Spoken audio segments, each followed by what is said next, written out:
ஒரு நாள் சின்ன மிக்கி ஒரு பழைய புத்தகத்தை பற்றி பார்த்தான். அந்த புத்தகம் ஒரு வித்தியாசமான மந்திர புத்தகம்.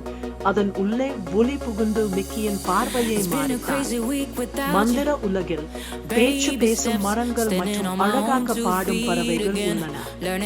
மிக்கி மந்திர உலகத்தில் அடிக்கடி ஆச்சரியமாகவும் மகிழ்ச்சியாகவும் ஊர்வலம் அளிக்கிறது.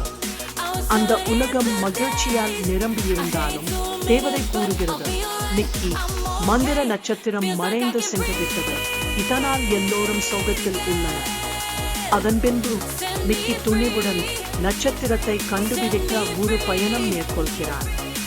மலைகளை கடந்து நட்சத்திரத்தை கண்டுபிடிக்கும் போது அது சோகமாக இருந்தது. மிக்கியின் ஆணவம் அடுத்தடுத்ததாக சிரிப்பு முழங்குகிறது. மகிழ்ச்சியும் மந்திர உலகம் மீண்டும் மகிழ்ச்சியாக மாறுகிறது. இதயத்தில் உருவை செய்யலாம் என்பதற்கு ஒரு மூடியாண்டு அவர் நண்பனாக மாறுகிறார்.